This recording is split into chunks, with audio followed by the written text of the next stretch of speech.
लोगों के साथ डिस्कस करने वाले अपने प्रकाश संश्लेषण को। बोर्ड एग्जाम के हिसाब से प्रकाश संश्लेषण सबसे इंपॉर्टेंट टॉपिक है। आज इसी को हम लोग पूरे डिटेल में पढ़ने वाले। प्रकाश संश्लेषण होता क्या है, सबसे पहले अपना टॉपिक डाल दिया जाए प्रकाश संश्लेषण। कहाँ डाले, यहाँ पर डाल दिया जाए प्रकाश संश्लेषण। प्रकाश संश्लेषण पर बात किया जाएगा आज। प्रकाश संश्लेषण आखिर होता क्या है, ये कहाँ होता है, तो ये पौधों में होता है। अच्छा, पौधों को इसकी जरूरत क्यों पड़ती है? पौधे इसके बिना भी जीवित रह सकते हैं क्या? तो नहीं, इसके बिना जीवित नहीं रह सकते। हमने बताया था कि पादप अपना भोजन कैसे कैसे बनाते हैं, तो प्रकाश संश्लेषण की क्रिया और एक रसायन संश्लेषण से। एक प्रकाश संश्लेषण और एक रसायन संश्लेषण। रसायन संश्लेषण आप लोग के टॉपिक में नहीं है, इसीलिए आप लोग के टॉपिक में है प्रकाश संश्लेषण। तो हम लोग लेकर आए हैं आप सभी के लिए प्रकाश संश्लेषण क्या होता है। सबसे मजेदार टॉपिक बोर्ड एग्जाम के हिसाब से तो प्रकाश संश्लेषण हम लोग पढ़ने वाले हैं। अच्छा, प्रकाश प्रकाश प्रकाश प्रकाश प्रकाश जहां दिख जाए प्रकाश। प्रकाश क्या होता है, तो एक ऊर्जा होता है। प्रकाश क्या होता है, एक ऊर्जा होता है। संश्लेषण क्या होता है, बताइए जल्दी से। संश्लेषण क्या होता है, बताइए जल्दी से। संश्लेषण का अर्थ होता है किसी चीज में रूपांतरित करना। ठीक है, देखिए प्रकाश ऊर्जा को जैविक ऊर्जा में बदलने की क्रिया कहलाती है प्रकाश संश्लेषण। क्या कहलाती है, प्रकाश संश्लेषण। और हम लोग पूरे इसी घटना को पढ़ने वाले हैं, इसी घटना को पढ़ेंगे। चलिए पढ़ा जाए। प्रकाश संश्लेषण का सबसे पहले उदाहरण बता देते हैं, सॉरी परिभाषा बता देते हैं। परिभाषा क्या होता है, वह प्रक्रिया जिसके अंतर्गत पेड़ पौधे प्रकाश की उपस्थिति में, पर्णहरित की उपस्थिति में अपना भोजन बनाते हैं या फिर प्रकाश ऊर्जा को जैविक ऊर्जा में बदल देते हैं, उसे ही कहते हैं प्रकाश संश्लेषण। क्या कहते हैं, प्रकाश संश्लेषण। कोई दिक्कत यहाँ पर, कोई दिक्कत? अब अच्छा, इसका देखा जाए कि इसको बनाया कैसे जाता है, पौधे बनाते कैसे हैं, कैसे बनाते हैं जी, उसी प्रक्रिया को समझेंगे हम लोग। अच्छा देखिए, ना सुना है, हमने एक पौधा बना दिया। पौधा ऑलरेडी बना दिया था, कुछ समय लगता है पौधा बनाने में, इसलिए पौधा ऑलरेडी हमने एक पौधा बना दिया था। देख रहे हैं आप, ये पत्ती है, ये भी पत्ती है, ये भी पत्ती, ये भी पत्ती, और इसका एक जड़ है। ये पूरा क्या है, तो एक पूरा एक पादप कह सकते हैं, पूरा एक पादप है। और इसकी हरी हरी पत्तियां हैं। क्या है जी, हरी पत्तियां हैं। और ये आप लोग के जड़ हो गए, जड़ हो गए। ये सब जो दिख रहा है आप लोग को, यहाँ पर हो गया जल। अभी बताएंगे कैसे कैसे होता है, अभी बता रहे कैसे कैसे होता है, पहले नाम कर रहे हैं। क्या है इसका तना, क्या भाग है, तना वाला भाग है। सब कुछ तो हो ही गया। चलिए आप दिन को अच्छा एक बात बताइए, प्रकाश संश्लेषण की क्रिया में कारक कौन कौन से होते हैं? कारक का मतलब किसकी किसकी उपस्थिति में प्रकाश संश्लेषण हो सकता है। चलिए बात किया जाए तो प्रकाश संश्लेषण, प्रकाश नाम आ रहा है, यानी कि प्रकाश की जरूरत पड़ेगी। चलिए एक सूर्य बना लिया जाए जो प्रकाश देगा हम लोग को। एक प्यारा सा सूर्य बना लिया जाए जो हम लोग को क्या देंगे, प्रकाश देंगे, प्रकाश देंगे। इसको कर लीजिए सन। यहाँ से लाइट आएगा, कहाँ पड़ेगा, हमारे हरे पौधे पर, हरे पेड़ पौधे की पत्तियों पर पड़ेगा। ठीक है जी, हरे पेड़ पौधे के पत्तियों पर पड़ेगा। यानी कि पहला कारक हो गया आप लोग का प्रकाश। क्या हो गया, प्रकाश, यानी कि सनलाइट हो गया। क्या हो गया, सनलाइट हो गया। दूसरा होता है आप लोग का ऑक्सीजन, सॉरी कार्बन डाइऑक्साइड। क्या, कार्बन डाइऑक्साइड। कार्बन डाइऑक्साइड तो पौधे लेते हैं ना प्रकाश संश्लेषण की क्रिया में, अब उसको डिस्कस करेंगे। ठीक है, पहले इसको देख लिया जाए। कारक कौन कौन से होते हैं ताकि इसके बाद में पढ़ने में आसानी हो जाए। दो कारक मिल गए। तीसरा कारक क्या होता है, पर्णहरित, यानी कि क्लोरोफिल का नाम सुने हैं, क्लोरोफिल। क्लोरोफिल कितना मिल गया, इतना बनाएंगे। और थोड़ा सा क्या ले लिया जाए, जल ले लिया जाए, जल ले लिया जाए, जल। देखिए प्रकाश संश्लेषण में प्रयोग की जाने वाली कारकों का क्या नाम है, तो मोस्ट इंपोर्टेंट प्रकाश, फिर उसके बाद कार्बन डाइऑक्साइड गैस, फिर उसके बाद क्लोरोफिल, उसके बाद अपना आएगा जल, जल आएगा। और देखिए ये जो अभिक्रिया होती है एक रासायनिक अभिक्रिया होती है। क्या होती है, ये रासायनिक अभिक्रिया होती है। तो इसका अभिक्रिया हम लोग कराएंगे। अभी देखिए यहाँ से प्रकाश संश्लेषण आता है, यहाँ पर पाए जाते हैं छोटे छोटे स्टोमाटा। स्टोमाटा मतलब रंध्र पाए जाते हैं, रंध्र पाए जाते हैं। क्या पाए जाते हैं? रंध्र। पत्तों में छोटे छोटे छिद्र होते हैं जिसे कहा जाता है क्या? रंध्र। इन्हीं के माध्यम से किसको लिया जाता है? तो आपकी कार्बन डाइऑक्साइड गैस को लिया जाता है अंदर। इन्हीं के माध्यम से कार्बन डाइऑक्साइड को अंदर लिया जाता है किसके? पेड़ पौधों के लिए। समझ में आ गया? यहीं से प्रकाश संश्लेषण यानी कि प्रकाश को भी इससे अंदर किया जाएगा, यहीं से प्रकाश को भी अंदर किया जाता है। जब प्रकाश संश्लेषण पा गया पौधा, कार्बन डाइऑक्साइड पा गया पौधा, अब जरूरत किसकी है? देखिए क्लोरोफिल ऑलरेडी हर एक पौधे में पाया जाता है, जो हरे पौधे होते हैं क्लोरोफिल उसमें पाया जाता है, ठीक है, उसमें पाया जाता है। तो इसके ऑलरेडी इसके अंदर है। हम लोगों ने प्रकाश को भी रंध्रों के माध्यम से पौधे में भेज दिया, कार्बन डाइऑक्साइड को भी भेज दिया, लेकिन अब बात किसकी रह गई? जल की। किसकी रह गई? जल की। अच्छा है, देखिए इसके जल के पास बहुत सारे क्या हैं? जल हैं। इसके जल के पास क्या है? जल है। और जल यहाँ से क्या कर लेगा?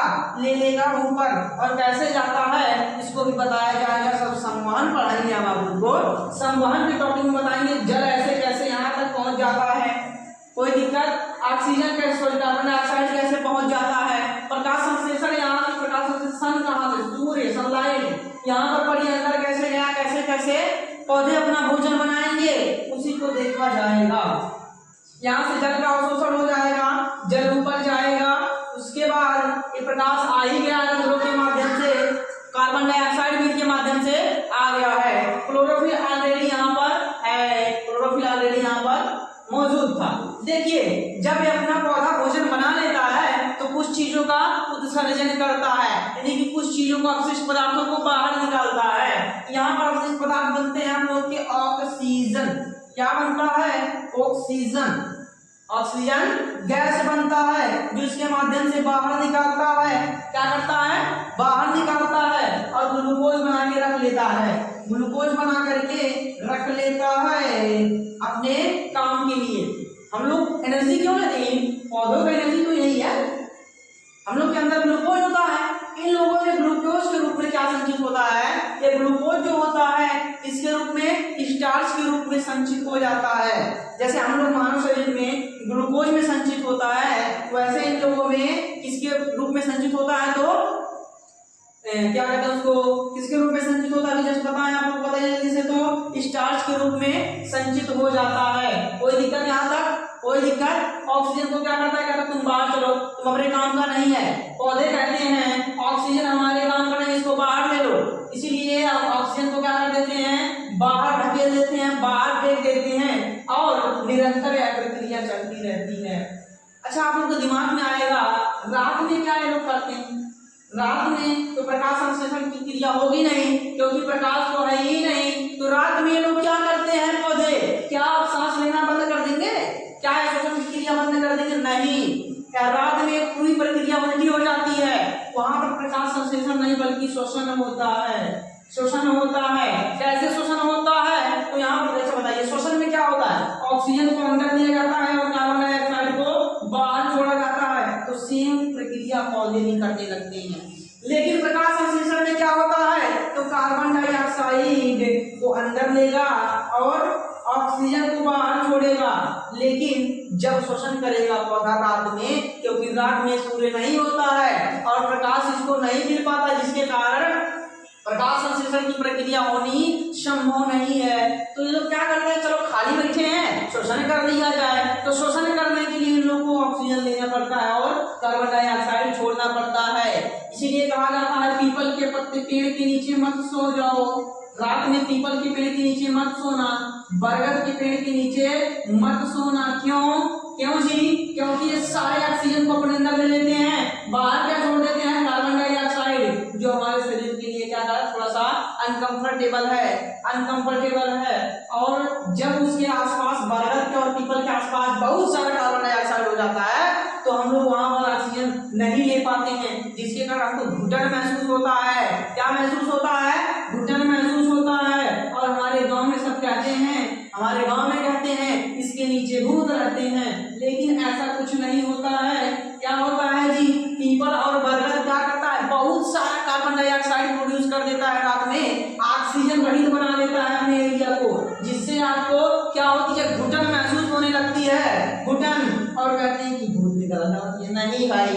घुटन क्यों महसूस होता है? तो आज जान लो, पीपल बहुत सारा कार्बन डाइऑक्साइड छोड़ता है, बरगद बहुत सारा कार्बन डाइऑक्साइड छोड़ता है रात में, इसीलिए वही एरिया ऑक्सीजन रहित हो जाती है, जिसके कारण हमको घुटन महसूस होता है। कोई दिक्कत यहाँ तक जी?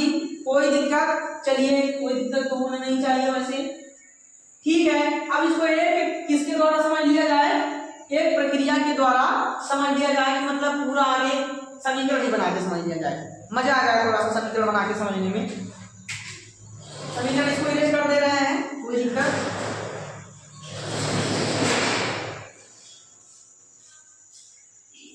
इसको इरेज कर दें, थोड़ा सा बने रहिएगा धैर्य के साथ वीडियो में। आज प्रकाश संश्लेषण पूरा खत्म कर देंगे, कहीं से पढ़ने की जरूरत नहीं पड़ेगी आप लोगों को। प्रकाश संश्लेषण कहीं से भी पढ़ने की जरूरत नहीं पड़ेगी। इतना समझ में आ गया जी?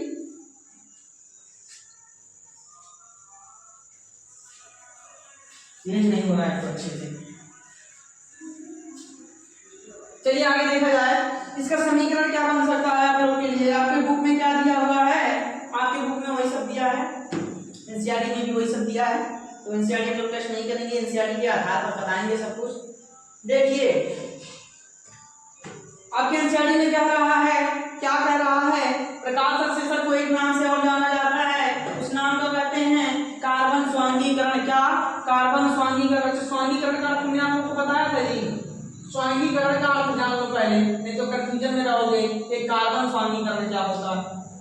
कार्बन स्वांगीकरण होता क्या है? स्वांगीकरण का मतलब होता है कि बाहर से आए मिनरल्स को ऊर्जा के रूप में क्या करना? रूपांतरित करना। ऊर्जा के रूप में क्या करना? रूपांतरित करना।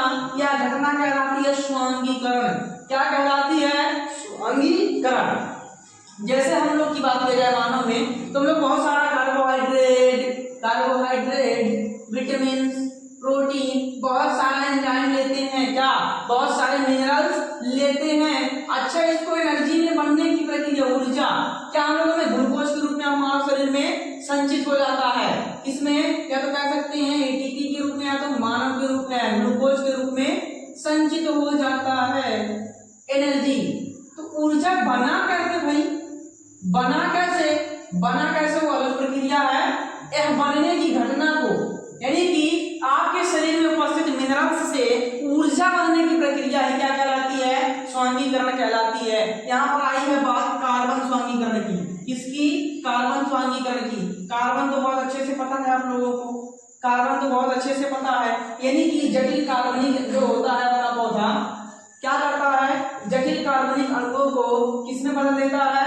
जैविक ऊर्जा में। किसमें? जैविक ऊर्जा में। इसी घटना को बदलने की क्रिया को क्या कह सकते हैं आप लोग? कार्बन स्वांगीकरण या प्रकाश संश्लेषण। कोई दिक्कत इसमें? चलिए आगे देखा जाए, तो इसका समीकरण भी समझ लिया जाए, समीकरण क्या होता है। तो पौधे क्या करते हैं? क्या लेते हैं? प्रकाश संश्लेषण की उपस्थिति में क्या करते हैं? प्रकाश की उपस्थिति में प्रकाश संश्लेषण का काम करते हैं। समीकरण क्या बनेगा? 6 ठोला क्या ले लीजिए? कार्बन डाइऑक्साइड ले लीजिए। हमने बताया था क्या क्या लिया जाता है? Carbon dioxide. उसके बाद क्या लिया जाता है? 6H2O ले लीजिए। क्या? H2O ले लीजिए, कोई दिक्कत? और किसके उपस्थिति में कराएंगे? तो प्रकाश की उपस्थिति में, और किसकी उपस्थिति में? क्लोरोफिल यानी कि परहरित क्लोरोफिल की उपस्थिति में। क्लोरोफिल की उपस्थिति में यह प्रक्रिया जब होगी तो क्या बनेगा? बताइए जल्दी से। C6H12O6 प्लस, और क्या निकलता है? तो ऑक्सीजन निकलता है, 6O2 निकलता है। कोई दिक्कत जी? कोई दिक्कत? चलिए देखिए यहाँ पर थोड़ा समझ लेते हैं। इसको कहते हैं ग्लूकोज। क्या कहते हैं? ग्लूकोज। इसको कहते हैं अपना कार्बन डाइऑक्साइड। क्या कहते हैं? तो कार्बन डाइऑक्साइड कहते हैं। इसको कहते हैं जल। क्या कहते हैं? जल कहते हैं, या तो कह सकते हैं हाइड्रोक्साइड। क्या कहते हैं इसको? जल यानी कि वाटर कहते हैं। चलिए ये क्या है अपना? ये ऑक्सीजन है।